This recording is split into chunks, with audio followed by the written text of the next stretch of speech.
Number one, I love this one. Calories in, calories out. Now, this is the second law of thermodynamics, and I won't take you back to physics class. But the whole idea was that if you eat calories, then you're going to have to burn those calories. And if you eat excess calories, more than you burn, then you will gain weight. It makes such tremendous sense, but it's absolutely completely wrong. So how did all of this get started? Well, it got started when a calorimeter was invented. And a calorimeter was designed to find out how many kilojoules of kilocalories or kilojoules of energy any particular food contained.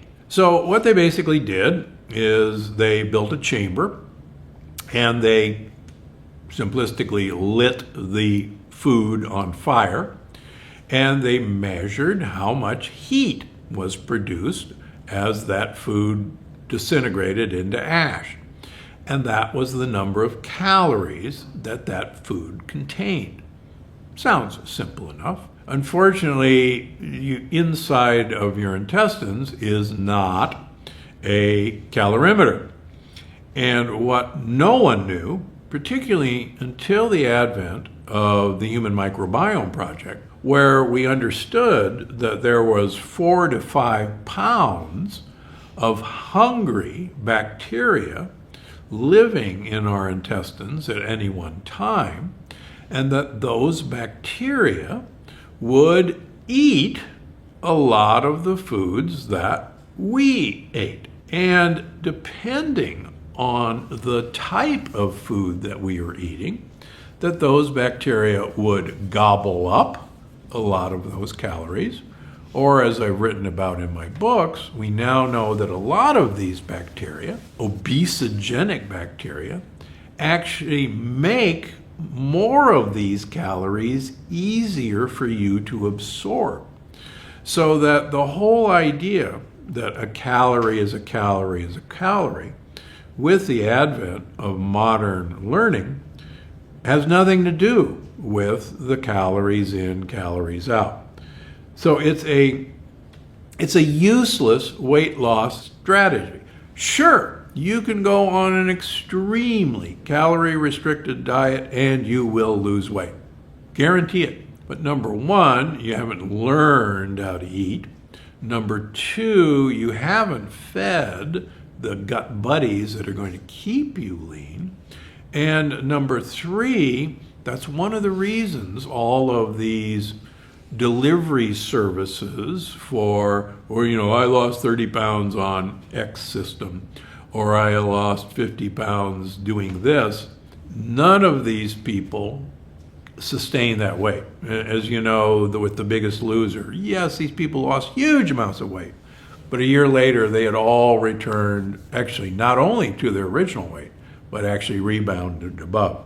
The other similar advice is eat less, move more. Now this is just a variation of calories in, calories out. If you eat less, but you exercise more, then that's the secret. Unfortunately, we know from looking at hunter-gatherers that the calorie expenditure by a Hadza tribesman who may walk 20 miles a day is exactly the calorie expenditure of an office worker who's sitting at the desk all day. So the whole idea of eat less, move more, which is promulgated for the last 40 years, doesn't work, nor does it correlate with any scientific study on weight loss. Now, what does work? Well, quite frankly, intermittent fasting studies show that there are incredible benefits to time-restricted eating versus a 12-hour eating window. I've written in the last 2 books, now 3 upcoming, of the famous Italian cyclist study. And just real briefly, because you've heard me say it before, You take two groups of cyclists. You put them on a training table where they have to eat the same food for 3 months. One group eats in a 12-hour eating window. The other group eats in a compressed 7-hour eating window. They have to get all their calories in that time period. They have identical performance on the exercise program. The group that ate in the 12-hour eating window had no weight loss. The group that ate in the 7-hour eating window, even though they ate the exact same number of calories, lost weight. The group that had this 12-hour eating window had no change in their insulin-like growth factor 1, which is a really good marker for longevity. The group that ate in the 7-hour eating window had lowered levels of insulin-like growth factor 1. This has been confirmed at the NIH, at the National Institutes of Aging, in rat studies. Compressing the time window has the most benefits in terms of not only weight loss, but allowing you to have more calories than you normally would starve yourself. Number 2, eat multiple small meals. I see people online claiming that multiple small meals a day is good for you. First of all, this is the opposite of what you should be doing. There is no evidence from hunter-gatherer societies that hunter-gatherers eat multiple small meals throughout the day. Most hunter-gatherers don't eat until around 11 or noon, and then they don't eat again until their main meal of the day, which was dinner. And that's when they brought everything they gathered or caught back to camp and cooked it or ate it. So there's no evidence that hunter-gatherers are out having a granola bar while they're out gathering food or a fruit smoothie. These foods did not exist, and there's no evidence that we were designed to work that way. Also, feeding studies in humans, like the one I just talked to, in rodents, like at the NIH, show that the multiple small meals actually make you gain weight rather than lose weight. The other problem is that digestion in itself, in absorbing food, is bad for the wall of your gut. And the gut needs time to repair itself. So the more downtime you have for your gut to repair itself, the better your health and the more chance you're actually going to have for losing weight. Now, this includes not eating before bed. The more I can get you to stay at least 3 hours away from your last meal before you go to bed, the better your deep sleep, the better your sleep, the better your brain is washed. The brain has a brain washing cycle. And I know you can't always do that, but the more you shorten your last meal of the day, try to eat at 5, try to eat at 6, 7 at the maximum, and then you'll have plenty of time to clean your brain out. All right, number 3, eat more protein, eat less fat. There was a period of time where this was profoundly popular. The second Atkins diet was a high protein, not as much fat diet. Unfortunately, I knew Dr. Atkins. He died at age 72 as an obese man. One of the things he didn't know was that we have no storage system for protein. We do not waste energy. So we convert that protein into sugar. It's called gluconeogenesis. So we then have a storage system for sugar. It's called fat. And multiple studies that I reference in all my books show that a high protein diet actually increases your risk of diabetes, increases your risk of pre-diabetes, insulin resistance, metabolic syndrome, and kidney damage. Not exactly what I'm looking for in a long-term strategy. Now, of course, we all need protein in our diet, but I agree with Dr. Walter Longo, who's the head of longevity at USC, that our protein requirements are vastly overrated. And I spell it out, he spells it out in all his books. Protein is not the miracle food that you need to use. Now, not all protein has to come from animals. Vegetables, nuts are rich sources of protein, and you don't have to get your protein by eating animals. In the new book, Gut Check, which will be out in January, you'll see another reason why certain animal products may not be offering you the health benefits that you think you're getting, but we'll save that for later.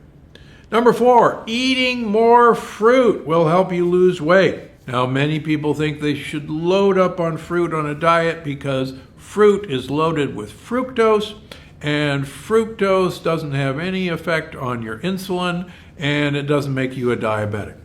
Sorry about that. Dr. Lustig from University of California, San Francisco, Dr. Johnson from the University of Colorado have completely destroyed that myth. Fructose is the most obesogenic food there is. Fructose is the cause of fatty liver disease, which is rampant in this country. Fructose is the driver of insulin resistance. Fructose is the driver of metabolic syndrome. And if you want to kill off your mitochondria, like I've shown in the last 2 books, fructose is the best way to kill mitochondria and kidneys that I know of. Multiple times I have patients who decide to go on a high fructose diet, a high fruit diet. They're eating fruit smoothies, their uric acid becomes elevated, their insulin becomes elevated, they become pre-diabetic, their kidney function falls, and they go, what the heck? I read this book about how good fruit is for you. We see it every day in my clinics. Please give fruit the boot. Number 5, if you want to lose weight, you got to get rid of fat. You got to ditch the fat in your diet. Now, this is a holdover from the 70s and 80s when all fat was bad. In fact, there are multiple fats that are incredibly good for your health. You have to know which ones to eat. Avocados. People eating an avocado a day have been shown to lose weight as compared to not eating the same calories with an avocado. Olive oil. Multiple studies show that olive oil promotes weight loss. Omega-3 fats, like short-chain omega-3 fats in flaxseed oil, in perilla oil, help you lose weight. Long-chain omega-3 fats, like in fish oil or algae oils, help you lose weight. Flaxseed oil or ground-up flax seeds are another great way to get short-chain omega-3 fats in your diet. And believe it or not, fats from whole-fat dairy contain a compound which I write about called carbon-15 that actually is now known to be an essential fatty acid. It's so important that I even manufacture my own product, C15, to get carbon-15 fat into your diet in the form of a little gel cap. It's that important.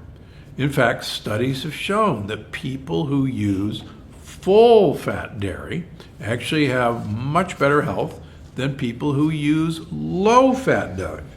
More amazing episodes just like this one. Watch now. Those weight loss drugs work by suppressing your appetite, by stopping gastric emptying so that you always feel full, and oh, by the way, at least 40 to 45% of the weight loss those drugs, make no mistake, they do produce weight loss, is from muscle loss.